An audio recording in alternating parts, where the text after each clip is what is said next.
Telangana assembly సమావేశాలు ఇవాళతో ముగియనున్నాయి. నేడు సభలో బీసీ కులగణనపై ప్రభుత్వం తీర్మానం ప్రవేశపెట్టనుంది. అలాగే ఆ తర్వాత నీటిపారుదల శాఖపై శ్వేతపత్రం పెట్టే అవకాశం ఉంది. ఇవాళ మేడిగడ్డ బ్యారేజీ కుంగుబాటుపై రేవంత్ సర్కార్ పవర్ పాయింట్ ప్రజెంటేషన్ ఇవ్వనున్నారు. ప్రధానంగా ప్రాజెక్టు కుంగడానికి గల కారణాలను మంత్రి ఉత్తమ్ కుమార్ రెడ్డి వివరించనున్నారు. విజిలెన్స్ నివేదిక national dam safety authority of India ఇచ్చిన రిపోర్టు సభ ముందు ఉంచనున్నారు.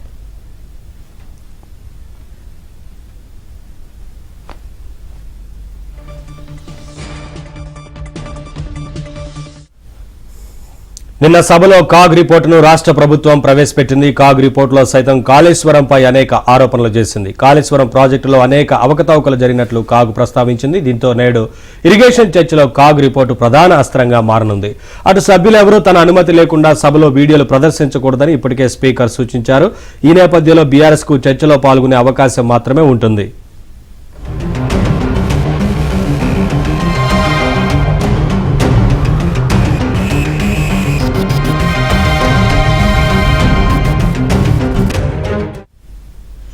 ఇదే అంశానికి సంబంధించి మరిన్ని అప్డేట్స్ మాకు స్పాన్సర్ రాజేష్ నాయుడు తెలుసుకుందాం. రాజేష్, ఈ రోజు తెలంగాణ అసెంబ్లీ సమావేశాలు చివరి రోజు, సో ఏ విధంగా ఉండబోతున్నాయి?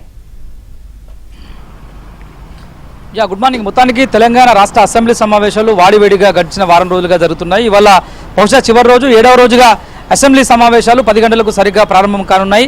7వ రోజున కులగణన అంశం మీద ప్రధానంగా 10 గంటలకు సభ ప్రారంభం కాగానే కులగణన మీద తీర్మానం ప్రవేశపెట్టబోతుంది రాష్ట్ర ప్రభుత్వం. ఇప్పటికే ఇటు ఈసారి గెలిచినటువంటి ఎన్నికల్లో భాగంగా కాంగ్రెస్ పార్టీ అధికారంలోకి వస్తే గనక 1932లో ఉన్నటువంటి కులగణనే ఇప్పటికి కూడా కొనసాగుతుంది.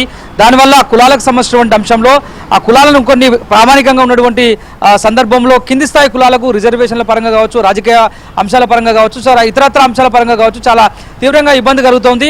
గడిచిన 10 ఏళ్లలో బీఆర్ఎస్ ప్రభుత్వం చాలాసార్లు కులగణనకు పర్టికులర్గా బీసీ కులగణనకు కట్టుబడి ఉన్నామని చెప్పేసి మాట ఇచ్చి తప్పినటువంటి పరిస్థితి ఉంది. కాబట్టి కాంగ్రెస్ ప్రభుత్వం అధికారంలోకి రాగానే బీసీ కులగణన మీద ఒక నిర్ణయం తీసుకుంటామని చెప్పేసి గడిచిన ఎన్నికల్లో కామారెడ్డి బహిరంగ సభలో వేదికగా కాంగ్రెస్ ప్రభుత్వం అనౌన్స్ చేసింది. సో దానిలో భాగంగా ఇవాళ బీసీ కులగణన మీద మంత్రి పొన్నం ప్రభాకర్ అసెంబ్లీలో తీర్మానం పెట్టబోతున్నారు. దీనికి సంబంధించి ఇప్పటికే కాంగ్రెస్ ప్రభుత్వం న్యాయ సలహాలు తీసుకున్న తర్వాతనే, న్యాయ నిపుణులను సంప్రదించిన తర్వాతనే కులగణన అంశంలో ముందుకు వెళ్ళిందని చెప్పేసి రాష్ట్ర ప్రభుత్వం భావిస్తూ ఉంది. సో దీని ద్వారా రాబోయే రోజుల్లో రాజకీయంగా బీసీలకు మరింత ప్రాధాన్యత పెరిగే అవకాశం కనిపిస్తుంది. విద్యా, ఉద్యోగం, ఉపాధి తదితర రంగాల్లో కూడా బీసీ కులగణన ద్వారా ఎదురైనటువంటి సవాళ్లను అధిగమించవచ్చని చెప్పేసి కాంగ్రెస్ రాష్ట్ర ప్రభుత్వం భావిస్తూ ఉంది. ఇక దీంతో పాటుగా కులగణన అంశానికి సంబంధించి అసెంబ్లీలో తీర్మానం ప్రవేశపెట్టిన తర్వాత పర్టికులర్గా నీటి జలాలకు సంబంధించినటువంటి అంశంలో నీటిపారుదల శాఖ విషయంలో మరోసారి కాంగ్రెస్ రాష్ట్ర ప్రభుత్వము శ్వేతపత్రం విడుదల చేయాలని చెప్పేసి భావిస్తుంది. ఇప్పటికే తెలంగాణలో బీఆర్ఎస్ అదేవిధంగా కాంగ్రెస్ మధ్య వాటర్ పాలిటిక్స్ చాలా వాడివేడిగా జరుగుతున్నాయి. 10 ఏళ్ల పీరియడ్లో బీఆర్ఎస్ అధికారంలో ఉన్నటువంటి సందర్భంగా ప్రాజెక్టుల పేరిట డిపిఆర్లను అత్యధికంగా పెంచి 50,000 ఉన్నటువంటి ప్రాజెక్టులకు 1,00,000 కోట్ల చేరువలో తీసుకెళ్లి నాణ్యత ప్రమాణాలను పాటించకుండా ఈ 10 ఏళ్ల పీరియడ్లో తెలంగాణ సమాజానికి సంబంధించిన విషయంలో పర్టికులర్గా తెలంగాణ రాష్ట్ర ప్రజలు కట్టినటువంటి పన్నుల రూపంలో వచ్చినటువంటి డబ్బునంతా కూడా వృధా చేసింది. కాళేశ్వరం లాంటి భారీ ప్రాజెక్టులను రూపకల్పన చేసినటువంటి బీఆర్ఎస్ ప్రభుత్వము అదే స్థాయిలోనూ నాణ్యత ప్రమాణాలను పాటించడంలో వెనుకబడ్డదని చెప్పేసి ఇప్పటికే పలుమార్లు రాష్ట్ర ప్రభుత్వం ఆరోపించింది. ఇది 2వసారి జరుగుతున్నటువంటి అసెంబ్లీ సెషన్స్ కాంగ్రెస్ పార్టీ అధికారంలోకి వచ్చిన తర్వాత ఈ 2 సభల్లోనూ గడిచిన ప్రభుత్వ హయాంలో నిర్మించినటువంటి ప్రాజెక్టులే ప్రధాన ఎజెండాగా చర్చ జరుగుతూ ఉంది. ఎందుకంటే దేశంలోనే అత్యంత భారీ స్థాయిలో అవినీతి అక్రమాలు కుంభకోణం జరిగినట్టుగా కాంగ్రెస్ ప్రభుత్వము బీఆర్ఎస్ ప్రభుత్వ హయాంలో జరిగినట్లుగా భావిస్తున్నటువంటి పరిస్థితి కనిపిస్తుంది. మరోసారి ఇవాళ నీటి పారుదల శాఖలో శ్వేతపత్రం విడుదల చేసిన అంశంతో మరిన్ని కీలకమైన అంశాలు బయటకు వచ్చే అవకాశం ఉన్నట్లు కూడా కల్పిస్తుంది. ఇప్పటికే మేడిగడ్డ అంశంలో కాంగ్రెస్ రాష్ట్ర ప్రభుత్వం విజిలెన్స్ కమిటీకి విచారణకు ఆదేశించింది. కమిటీ ఇచ్చినటువంటి నివేదిక ఆధారంగా ఈ నెల 11వ తేదీన భారీ స్థాయిలో అక్కడ బహిరంగ సభను ఏర్పాటు చేసింది రాష్ట్ర ప్రభుత్వము.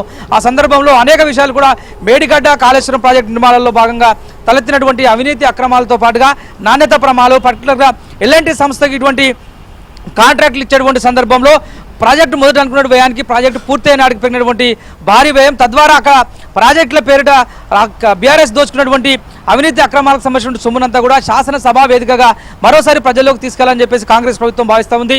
వచ్చేదంతా కూడా పార్లమెంట్ ఎన్నికలు కాబట్టి పార్లమెంట్ ఎన్నికలు కాంగ్రెస్ పార్టీకి బీఆర్ఎస్ పార్టీకి చాలా అత్యంత కీలకమైనటువంటి ఎన్నికలు ఉన్నటువంటి సందర్భంలో మరోసారి అసెంబ్లీ శాసనసభ వేదికలనే ఎజెండాగా వాడుకొని శాసనసభ వేదికలను వేదికగా వాడుకొని మరోసారి కాంగ్రెస్ ప్రభుత్వం ప్రజల్లోకి వెళ్లాలని చెప్పేసి భావిస్తూ ఉంది. ఇవాళ జరగబోతున్నటువంటి ఒక శాసనసభ చర్చలో భాగంగా ముందు రాష్ట్ర ప్రభుత్వము బీసీ కులగణన మీద తీర్మానం ప్రవేశపెట్టిన తర్వాత నీటిపారుదల శాఖ అంశంలో కూడా శ్వేతపత్రాన్ని విడుదల చేయబోతుంది. తదనంతరం లఘు చర్చ ఉంటుంది. దీనిపైన అంతా కూడా మరొకసారి కాంగ్రెస్ ప్రభుత్వం బీఆర్ఎస్ ను కార్నర్ చేస్తూ టార్గెట్ చేస్తూ ఇవాళ సభా సమావేశాలు జరగబోయే అవకాశం కనిపిస్తుంది. వారం రోజుల పాటు జరిగినటువంటి యొక్క శాసనసభ సమావేశాలు అనేక అంశాలపైన కాంగ్రెస్ ప్రభుత్వం చాలా సుదీర్ఘంగా చర్చ చేసింది, వివరించింది, ప్రతిపక్షాలకు కౌంటర్ అటాక్ చేసింది. అదే స్థాయిలోని బీఆర్ఎస్ లీడర్లు కూడా ఇటు కాంగ్రెస్ పార్టీకి కౌంటర్ అటాక్ చేసేటువంటి ప్రయత్నం చేశారు. సో ఓవరాల్ గా వారం రోజుల పాటు జరిగినటువంటి శాసనసభ బడ్జెట్ సమావేశాలు అత్యంత వాడివేడిగా జరిగాయని చెప్పొచ్చు. ఇవాళ సాయంత్రం శాసనసభ నిరవధిక వాయిదా పడేటువంటి అవకాశం కనిపిస్తుంది. ఎందుకంటే ఇప్పటికే శీతాకాల సమావేశాలు ఏప్రిల్లో నిర్వహించాలని చెప్పేసి రాష్ట్ర ప్రభుత్వం భావిస్తున్నటువంటి పరిస్థితుల్లో మరొకసారి ఇవాళ శాసనసభ జరుగుతున్నటువంటి తీరుపైన కూడా సర్వత్రా ఆసక్తి నెలకొంది. మరోసారి ఇటు భారీ నీటిపారుదల శాఖలో ఉన్నటువంటి అవినీతి అక్రమాల చిట్టాకు సంబంధించి కాంగ్రెస్ ప్రభుత్వం ఒక్కొక్కరిగా బయటకు తెస్తున్నారు. చాలా మంది ఆఫీసులపైన బదిలీ వేటు వేసినటువంటి పరిస్థితి కనిపించింది.